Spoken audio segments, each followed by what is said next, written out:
নবী যদি নিজের প্রবৃত্তির অনুসরণ করে কোনো কিছু বলতো বা কোনো কিছু করত, তাহলে আমি তার ডান হাতকে চেপে ধরতাম, তার কণ্ঠনালী ছিঁড়ে ফেলে দিতাম, পৃথিবীর কেউ তাকে রক্ষা করতে পারত না।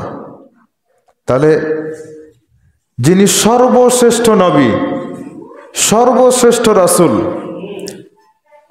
মানুষের মধ্যে, জিনের মধ্যে, নবী রাসূলদের মধ্যে যার শ্রেষ্ঠত্ব তুলনাহীন, এটাকে আল্লাহ সুবহানাহু ওয়া তাআলা কিভাবে দিয়েছেন?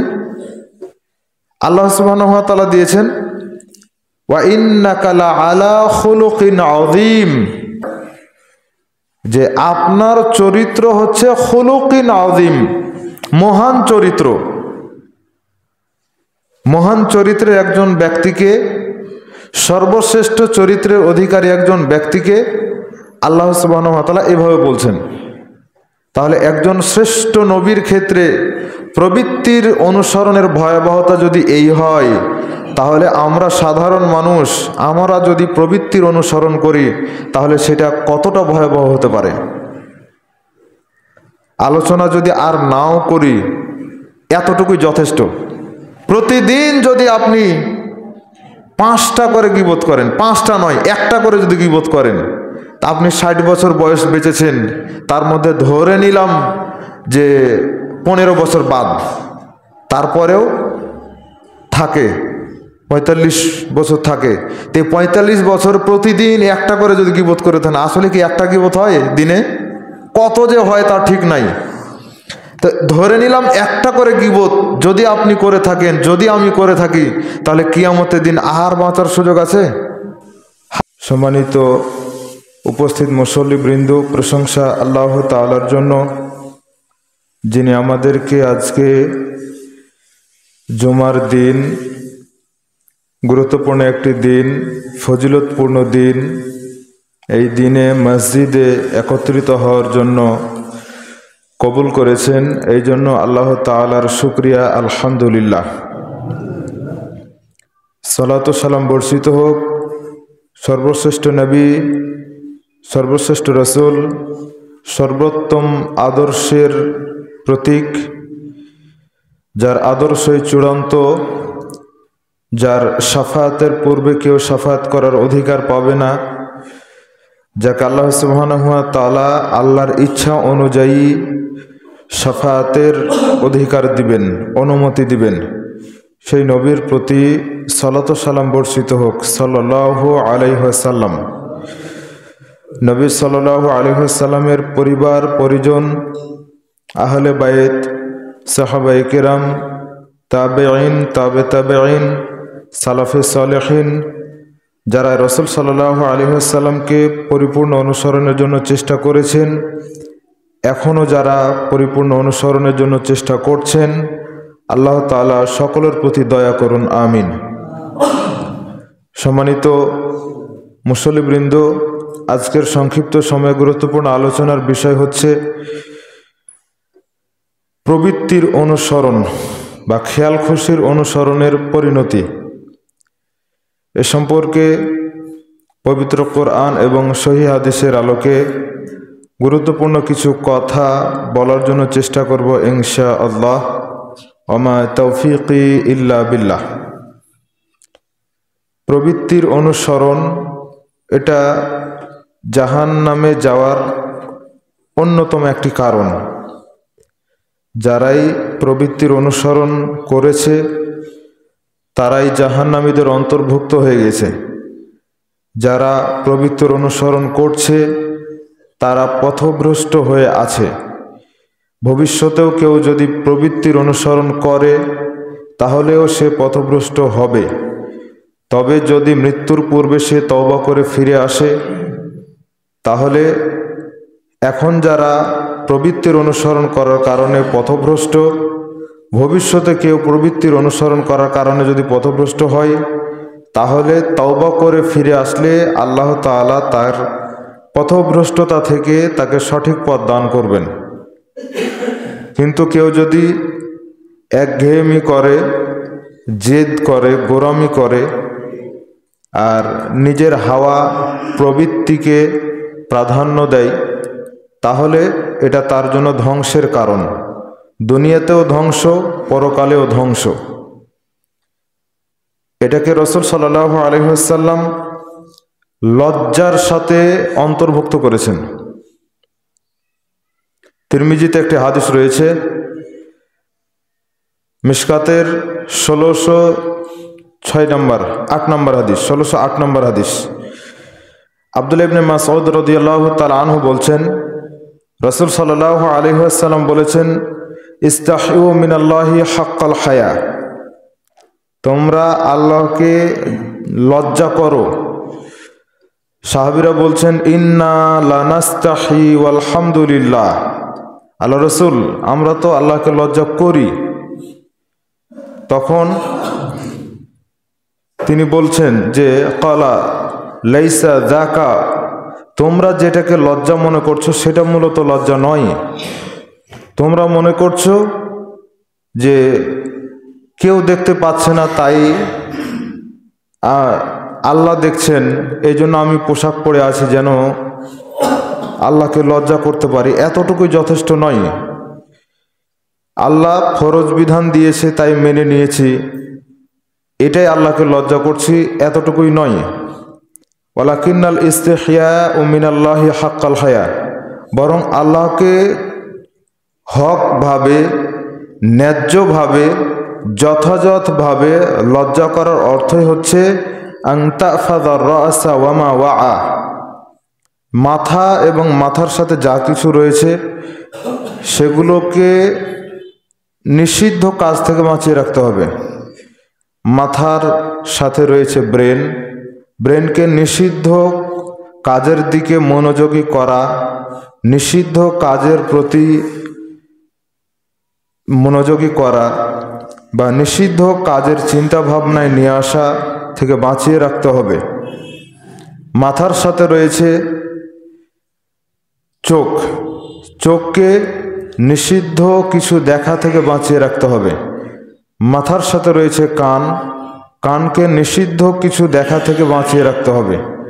মাথার সাথে রয়েছে মুখ, মুখকে নিষিদ্ধ বলা, নিষিদ্ধ আহার করা থেকে বাঁচিয়ে রাখতে হবে। মুখমণ্ডল হচ্ছে মাথার অন্তর্ভুক্ত, মুখমণ্ডলকে আল্লাহর নিষিদ্ধ বিষয় যেটা তিনি নিষেধ করেছেন, অর্থাৎ দাড়ি কামাতে নিষেধ করেছেন, মোচ বড় করতে নিষেধ করেছেন, দাড়ি লম্বা করতে আদেশ করেছেন, গোঁফ ছোট করার জন্য বলেছেন। সেক্ষেত্রে আল্লাহর নিষেধপূর্ণ বিষয়টাকে ছেড়ে দিয়ে আদেশপূর্ণ বিষয়টাকে গ্রহণ করা, এটার নামই হচ্ছে আল্লাহকে লজ্জা করা। তাহফাযাল বাতনা ওয়া মা হাওয়া, নিজের পেটকে বাঁচিয়ে রাখতে হবে প্রবৃত্তি থেকে। পেট অনেক কঠিন জিনিস, নিজের পেটকে নিষিদ্ধ কাজ থেকে বাঁচিয়ে রাখতে হবে। হাওয়া শব্দ ব্যবহার করা হয়েছে, যে পেটের সাথে হাত, পা, লজ্জাস্থান, পেট ইত্যাদি আছে, তো এগুলোকে আল্লাহর নিষিদ্ধ বিষয় থেকে বাঁচিয়ে রাখতে হবে, এটার নাম হচ্ছে লজ্জা। বা তাযাক্কারাল মাউত ওয়াল বিলা, মৃত্যুকে বেশি বেশি স্মরণ করতে হবে। ওয়ামান আরাদাল আখিরাতা তারকা জিনাতাদ দুনিয়া, কেউ যদি পরকাল পেতে চায় তাহলে তাকে দুনিয়ার জাঁকজমকপূর্ণ পরিবেশ পরিত্যাগ করতে হবে। দুনিয়াতে যেটা দেখছি সেটাই ভালো লাগছে, যেটা ভালো লাগছে সেটাই গ্রহণ করছি, এটা করা যাবে না। ফামান ফাআলা যালিকা ফাকাদ ইস্তাহইয়াউ মিনাল্লাহি হাক্কাল হায়া, কেউ যদি এই চারটা জিনিসকে আল্লাহর নিষিদ্ধ বস্তু থেকে হেফাজত করে রাখতে পারে, সেই হচ্ছে আল্লাহকে যথাযথভাবে লজ্জাকারী। এটাকে আল্লাহ তাআলা প্রবৃত্তিকে, খেয়াল খুশির অনুসরণকে এ লজ্জার সাথে অন্তর্ভুক্ত করেছেন। তিনি বলছেন যে আল হায়া ওয়াল ঈমান করনুন জামিআ, লজ্জা এবং ঈমান দুইটা পাশাপাশি থাকে, বলতে পারেন সহোদর ভাই। ইদা রফিয়াল আখারু যখন একটা চলে যায় তখন অপরটা অটোমেটিক চলে যায়। যখন কারো মধ্য থেকে লজ্জা চলে যায় অটোমেটিক ঈমানটাও চলে যায়। নবীজি বলছেন যে আল হায়াউ মিনাল ঈমান ওয়াল ঈমানু ফিল জান্নাহ, লজ্জাই হচ্ছে ঈমান আর ঈমানই হচ্ছে জান্নাত। লজ্জা দিয়ে ঈমান পাওয়া যায় আর ঈমান দিয়ে জান্নাত পাওয়া যায়। তার মানে লজ্জা না থাকলে ঈমানও থাকে না, ঈমান না থাকলে জান্নাতও পাওয়া যায় না। এই জন্য লজ্জার বিষয়টা কোনো সময় আলোচনার সুযোগ হলে বিস্তারিত আলোচনা করার চেষ্টা করব ইনশাআল্লাহ। আজকের আলোচনা হচ্ছে হাওয়া অনুসরণ, প্রবৃত্তির অনুসরণ। প্রবৃত্তির অনুসরণ কম বেশ আমরা সবাই করি। এটা আমাদের জন্য ক্ষতিকর দুনিয়া এবং পরকাল সব জায়গায়। আল্লাহ সুবহানাহু ওয়া তাআলা নবীর ব্যাপারে বলছেন, নবীর ব্যাপারে আপনি আমি যদি প্রবৃত্তির অনুসরণ করি তাহলে সেটা কতটা কঠিন এটা বোঝা যায় নবী সাল্লাল্লাহু আলাইহি ওয়াসাল্লামের উপরে যে ওহী আল্লাহ দিয়েছেন সেটা শ্রবণের মাধ্যমে। সূরা হাক্কাহ, সূরা হাক্কার 47, 48, 49 পরপর কয়টা আয়াত। ওয়ালাউ তাকাওয়ালা আলাইনা বা'দাল আকাবিল লা আখাযনা মিনহু বিল ইয়ামিন সুম্মা লাকাতা'না মিনহুল ওয়াতিন।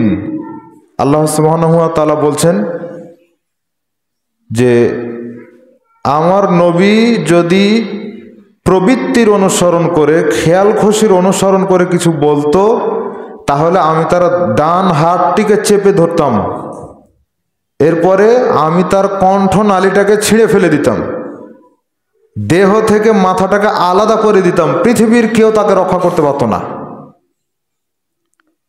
এটা হচ্ছে আল্লাহর পক্ষ থেকে যে আল্লাহ যে ওহী নাজিল করেন সেটাই যে নবী সাল্লাল্লাহু আলাইহি ওয়াসাল্লাম পৌঁছান। এছাড়া যে তিনি একটা শব্দ উচ্চারণ করেন না, এটা বিশ্ববাসীকে বোঝানোর জন্য আল্লাহ এভাবে বলছেন যে নবী যদি নিজের প্রবৃত্তির অনুসরণ করে কোনো কিছু বলতো বা কোনো কিছু করত তাহলে আমি তার ডান হাতকে চেপে ধরতাম, তার কণ্ঠনালী ছিঁড়ে ফেলে দিতাম, পৃথিবীর কেউ তাকে রক্ষা করতে পারত না। তাহলে যিনি সর্বশ্রেষ্ঠ নবী, সর্বশ্রেষ্ঠ রাসূল, মানুষের মধ্যে, জিনের মধ্যে, নবী রাসূলদের মধ্যে যার শ্রেষ্ঠত্ব তুলনাহীন, এটাকে আল্লাহ সুবহানাহু ওয়া তাআলা কিভাবে দিয়েছেন? আল্লাহ সুবহানাহু ওয়া তাআলা দিয়েছেন ওয়া ইন্নাকা লাআলা খুলুকিন আযীম, যে আপনার চরিত্র হচ্ছে খুলুকিন আযীম, মহান চরিত্র। মহান চরিত্রের একজন ব্যক্তিকে, সর্বশ্রেষ্ঠ চরিত্রের অধিকারী একজন ব্যক্তিকে আল্লাহ সুবহানাহু ওয়া তাআলা এভাবে বলছেন। তাহলে একজন শ্রেষ্ঠ নবীর ক্ষেত্রে প্রবৃত্তির অনুসরণের ভয়াবহতা যদি এই হয়, তাহলে আমরা সাধারণ মানুষ আমরা যদি প্রবৃত্তির অনুসরণ করি তাহলে সেটা কতটা ভয়াবহ হতে পারে। আলোচনা যদি আর নাও করি এতটুকুই যথেষ্ট, আর যদি আলোচনা নাও করা হয় এতটুকুই যথেষ্ট প্রবৃত্তির অনুসরণ করার ভয়াবহতা, আর কিছু লাগে না। তো দেখুন, হাওয়া এটা হচ্ছে আরবি শব্দ। এই হাওয়া শব্দের অর্থই হচ্ছে খেয়াল খুশি বা স্বেচ্ছাচারিতা, খামখেয়ালি, কামনা বাসনা, প্রবৃত্তির অনুসরণ ইত্যাদি। এই হাওয়া শব্দ থেকেই আল্লাহ সুবহানাহু ওয়া তাআলা কোরআনুল কারীমের মধ্যে বিষয়গুলোকে উল্লেখ করেছেন। খুব কঠিনভাবে আল্লাহ তাআলা নিষেধ করেছেন প্রবৃত্তির অনুসরণ করতে, খুব কঠিনভাবে। কোরআনুল কারীম সূরা নিসা 4 নম্বর সূরা 135 নম্বর আয়াতের মধ্যে আল্লাহ সুবহানাহু ওয়া তাআলা বলছেন ফালা তাত্তাবিউল হাওয়া আন তা'দিলু, যে কাউকে বিচারক নিয়োগ করা হোক না কেন, যিনি বিচারক, বিচারক মানে তৃতীয় পক্ষ, তাই না? বাদী, বিবাদী আর বিচারক। বাদী বিবাদী তারা তো প্রথম আর দ্বিতীয় পক্ষ, তৃতীয় পক্ষ হচ্ছে বিচারক যিনি। তো বিচারকের কাজ হলো দুই পক্ষের কথা ভালো করে শুনে তারপরে বিচার করা। আপনি একজনের কাছ থেকেই কোনো একটা ভালো মানুষের ব্যাপারে মন্তব্য শুনেই আপনি গীবত করার সুযোগ রাখেন না। কথা বুঝতে পেরেছেন? গীবত করার কয়েকটা বৈধ জায়গা আছে। রিয়াজুস সালেহিনের মধ্যে 6টা জায়গা উল্লেখ করা হয়েছে। ইমাম নববী রহমাহুল্লাহ, যিনি সহিহ মুসলিমের ব্যাখ্যা গ্রন্থ লিখেছেন, ইমাম নববী রহমাহুল্লাহ লিখা রিয়াজুস সালেহিন, তার মধ্যে 6টা পয়েন্ট উল্লেখ করেছেন যে এই জায়গাতে গীবত করা বৈধ। আমরা সমাজে যারা গীবতে লিপ্ত হই তারা এই 6টার কোন একটা পয়েন্টের মধ্যে পড়ি না, কোন একটা পয়েন্টের মধ্যে পড়ি না। গীবত করতে গেলে দুই পক্ষের কথা শুনতে হয়, ফাইসালা দিতে হলে দুই পক্ষের কথা শুনতে হয়। না শুনেই যদি আপনি কোনো মন্তব্য করে বসেছেন তাহলে ওখানে আপনার খবর আছে। যে বলেছে ও বলে তো পাপ করেছেই, কিন্তু আপনি শুনে যদি শুধু হ্যাঁ যোগান, ওই হ্যাঁটাই কিয়ামতের দিন আপনাকে জাহান্নামে নিয়ে যাবে।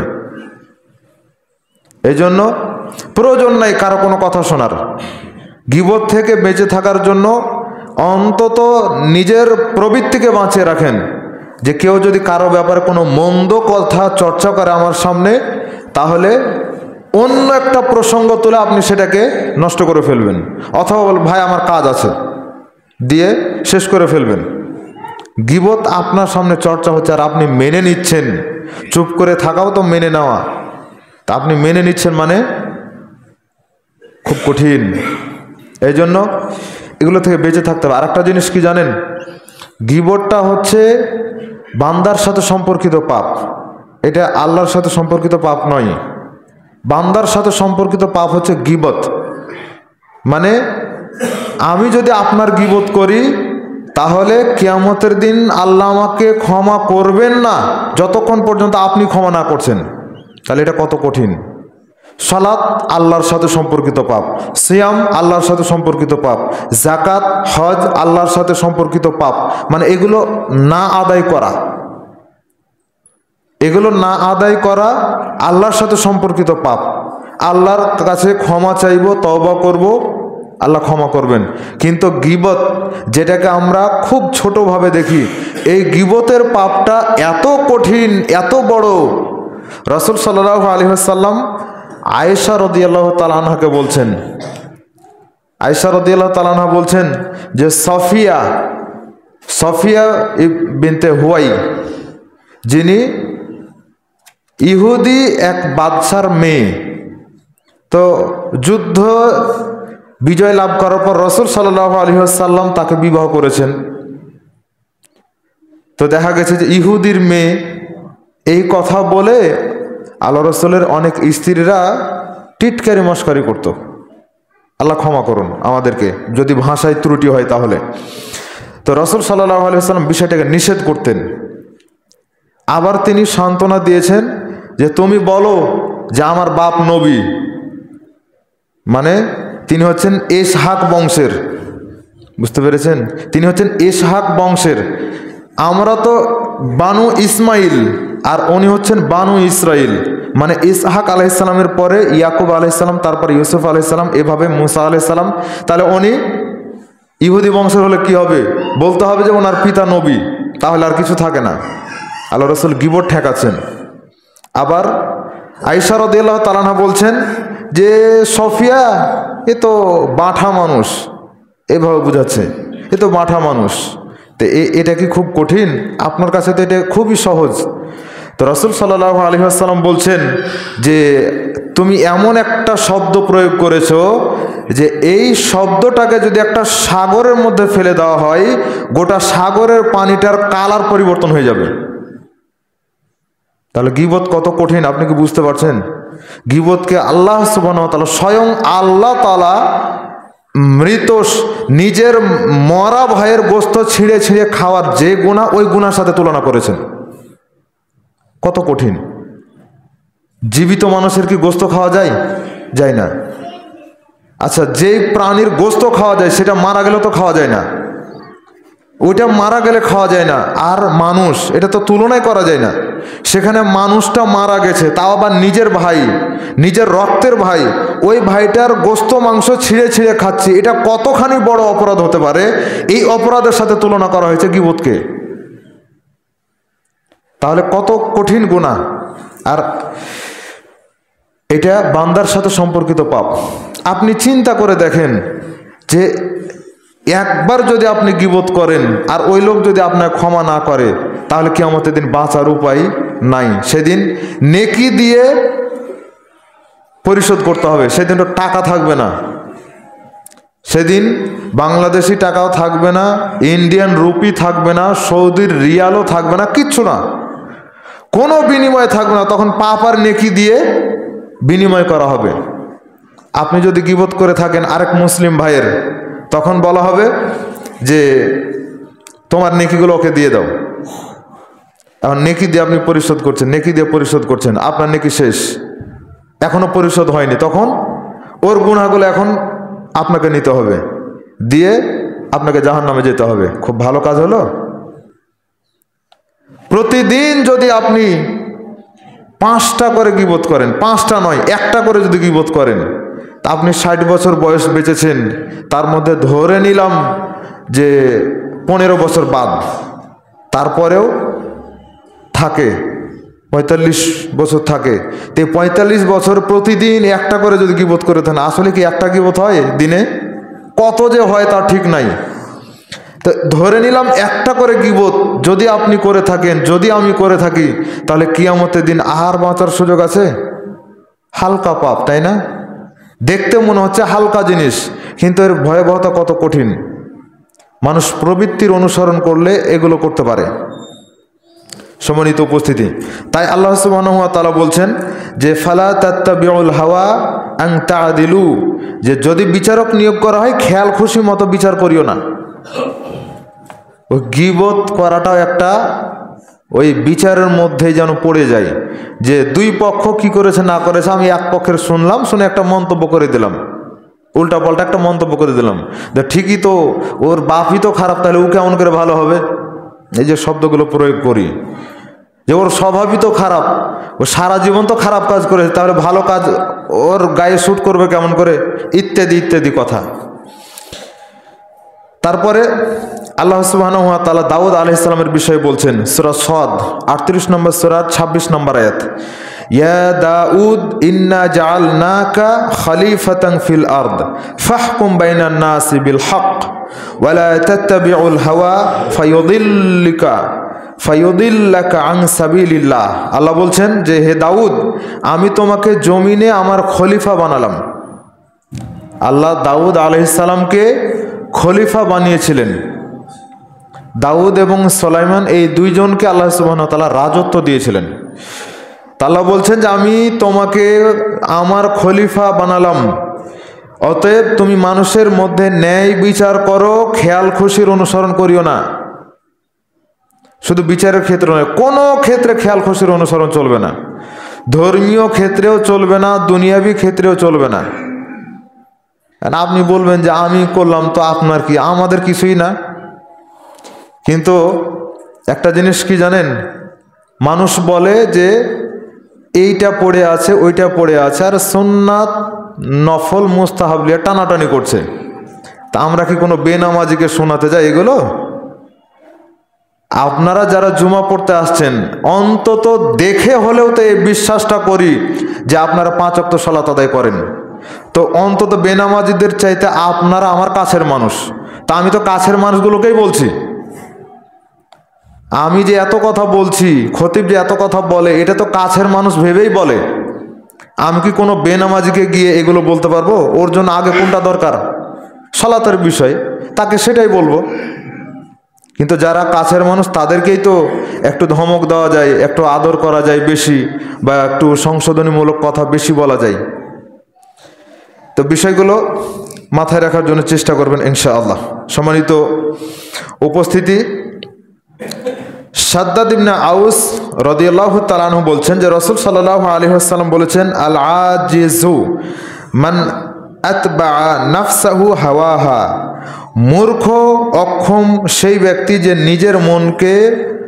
নিজের মনকে প্রবৃত্তির অনুসরণের কাজে লাগায়, প্রবৃত্তির অনুসরণ করে চলতে দেয়, খেয়াল খুশি মতো চলতে দেয়। যেই মনকে মানুষ চলতে দেয় ওই মনওয়ালা মানুষটা হচ্ছে মূর্খ অক্ষম ব্যক্তি, দুর্বল। তাহলে আমি যত বড় ডিগ্রিধারী মানুষ হই না কেন, আমার মনটা যদি খেয়াল খুশির অনুসরণ করে তাহলে বুঝতে হবে যে আমি হচ্ছি অক্ষম ব্যক্তি, আমি হচ্ছি দুর্বল ব্যক্তি। এই জন্য খেয়াল খুশির অনুসরণ থেকে বেঁচে থাকতে হবে জরুরিভাবে। দেখেন, খেয়াল খুশির অনুসরণ থেকে যদি বাঁচা যায় তাহলে সেক্ষেত্রে কি ফজিলত পাবেন, আর যদি কেউ খেয়াল খুশির অনুসরণ করে তাহলে সে কি দুর্ভোগ পাবে। তবে আগে একটা বিষয় জেনে নেওয়া দরকার, সেটা হচ্ছে খেয়াল খুশির অনুসরণটা কি। মনের ভিতরে কোনো কিছু জেগেছে, এটার জন্যই কি আল্লাহ আমাকে ধরবেন, নাকি কাজে বাস্তবায়ন করলে ধরবেন? মূলত কোনো খারাপ কোনো বিষয় অন্তরে জেগেছে, প্রবৃত্তি আমাকে কোনো কাজ করতে বলছে, শুধু এতটুকুই পাপের জন্য যথেষ্ট নয়। যদি অন্তরে জাগার পর সেটা কাজে বাস্তবায়ন করা হয় তাহলেই সেটা পাপ, তাহলেই সেটা পাপ। তাছাড়া অন্তরে জেগেছে আবার ওটাকে নষ্ট করে ফেললেন, তাহলে ওইটাতে কোনো পাপ হবে না, বরং আল্লাহ নেকি দিবেন। রাসূল সাল্লাল্লাহু আলাইহি ওয়াসাল্লাম বলছেন যে আল্লাহ ফেরেশতাদেরকে বলেন যে আমার বান্দা যখন একটা নেকির কাজ করার জন্য ইচ্ছা করে তখন ওর জন্য একটা নেকি আগে লিখে দাও। নেকির কাজ করার ইচ্ছা করেছে মানে ওর জন্য আগে নেকিটা লিখে দাও, খালি ইচ্ছা করাতে। অন্তর দিয়ে নিয়াত করেছেন তাতেই আল্লাহ নেকির লিখে দিবেন। এখন নেকির কাজটা যখন বাস্তবায়ন করলেন তখন আল্লাহ বলবেন যে এটাকে 10 থেকে 700 গুণ পর্যন্ত লিখে দাও।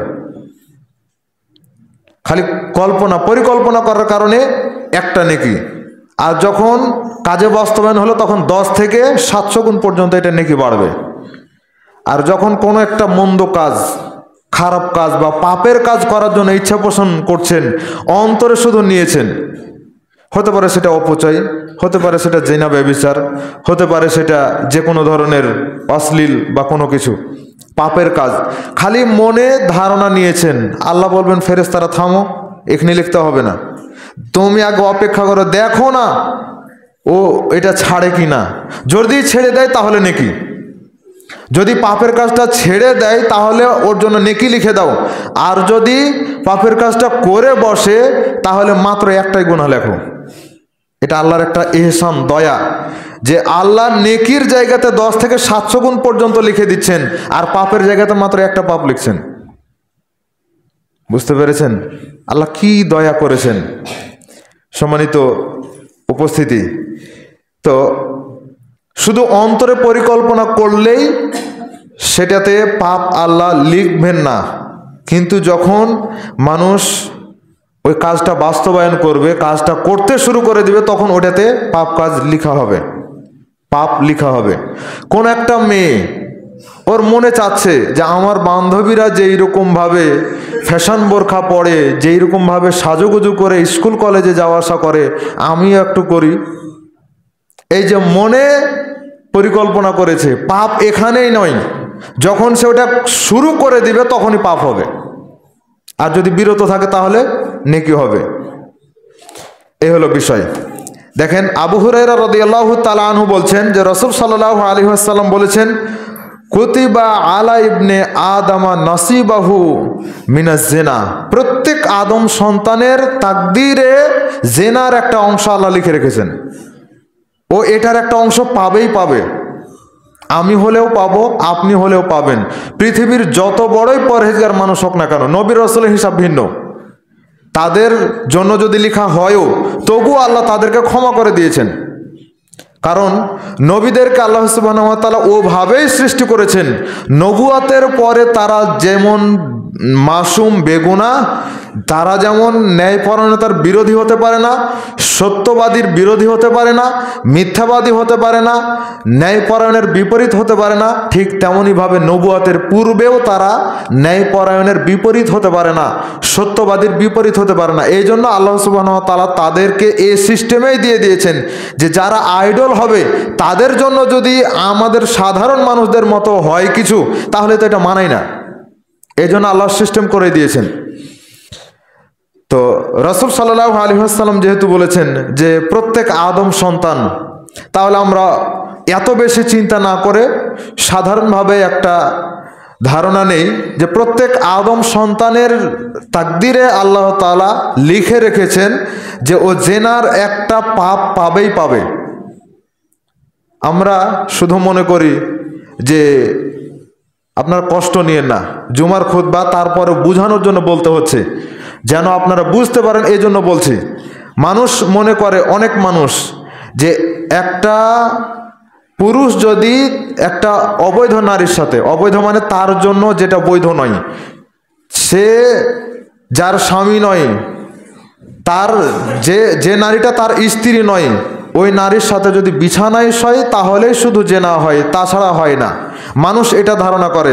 নবী সাল্লাল্লাহু আলাইহি ওয়াসাল্লাম বললেন যে লা মাহিলাতা, যে সে অবশ্যই ওই গুনাহের অংশীদার হবে, জেনার গুনাহের অংশীদার হবে। ফাল আইনানি জিনাহুমান নজর, চোখ দিয়ে দেখার কারণে জেনার পাপ হয়।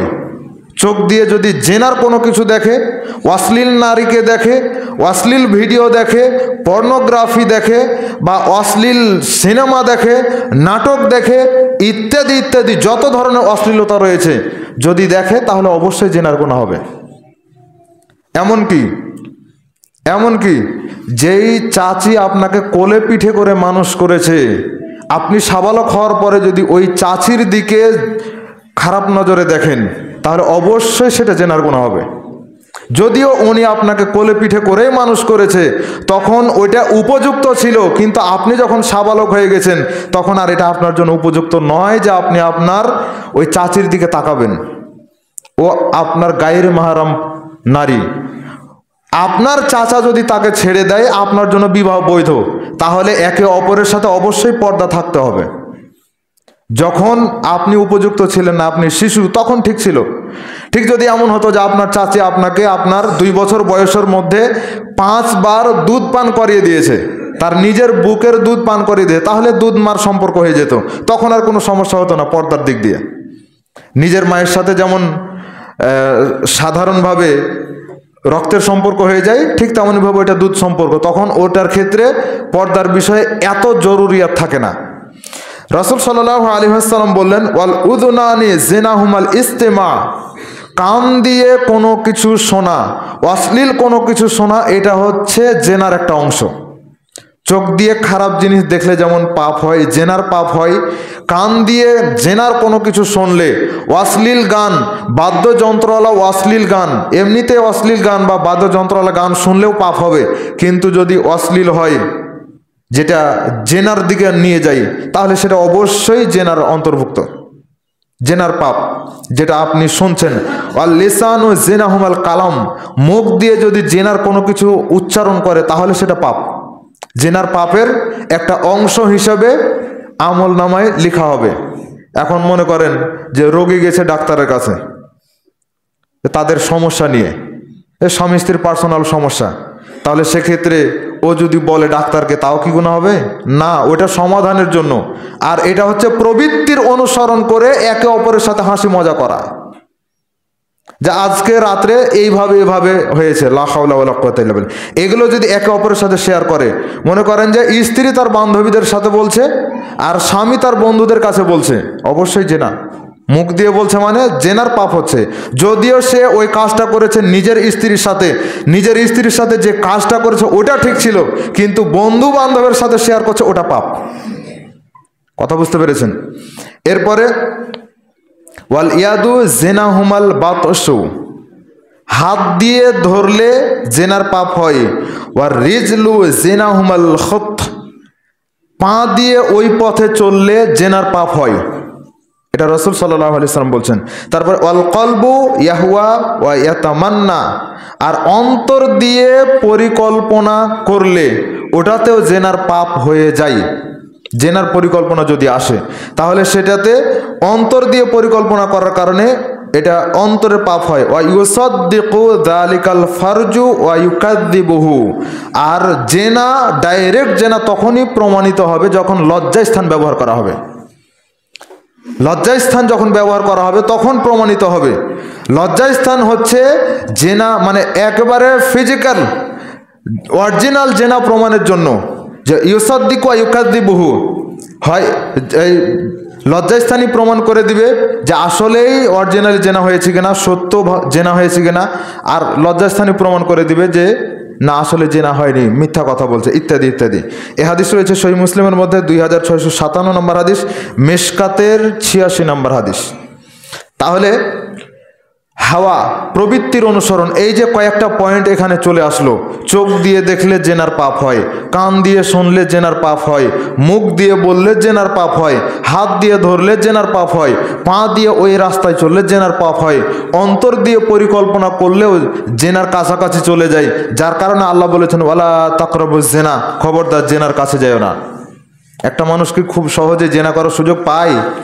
একটা নারী কি খুব সহজে জেনা করার সুযোগ পায় না। কিন্তু দেখা যায় যে প্রথম অবস্থাতে শয়তান কোনো একটা ভালো মাধ্যম দিয়ে শুরু করে, যেগুলো আপনারা খুব সহজেই বুঝতে পারেন।